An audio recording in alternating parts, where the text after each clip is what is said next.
удивлен, что меня снова пригласили на мероприятие Internews, особенно после моей острой речи о Раиме Миллионе на церемонии вручения наград страны.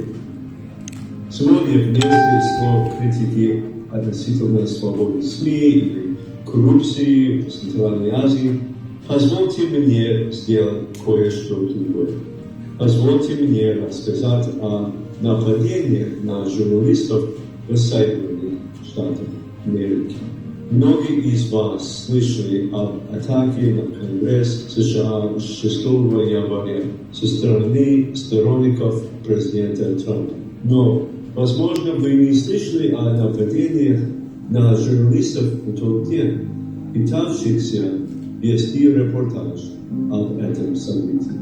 Репортеры и фотографии из New York Times, Washington Post и политиков все опубликовали детальные репортажи о жестких протестующих, напавших на них, угрожавших им и разбивших их оборудование. Associated Press опубликовала видео, как группа людей из толпы стянула фотографа этого издания вниз по нескольким ступенькам, неоднократно ударя его и угрожая убить. Комитет по защите журналистов заявил, что насилию против СМИ нет места в демократической стране, и что лица, угрожавшие и напавшие на журналистов, должны быть привлечены к ответственности. И я привел этот пример, чтобы сказать, что быть журналистом опасно в любом точке мира, включая иногда в моей собственной стране. Что отличает настоящую демократию от диктатуры?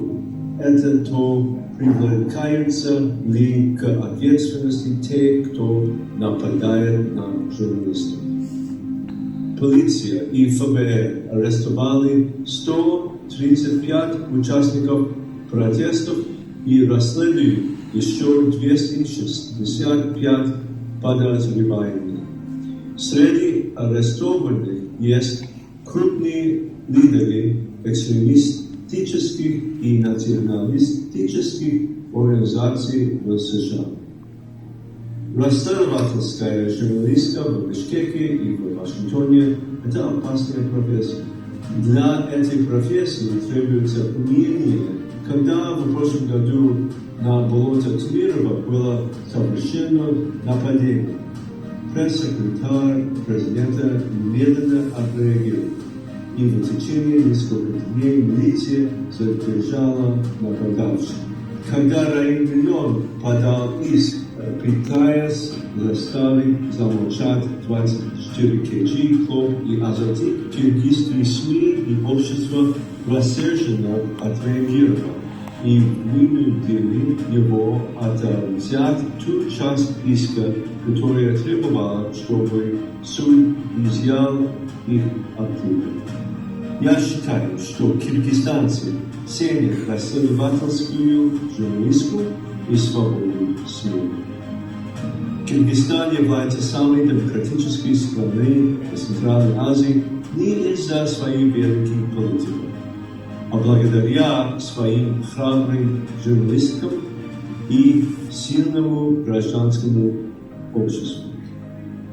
Именно вы вселяете в меня надежду на будущее демократии здесь.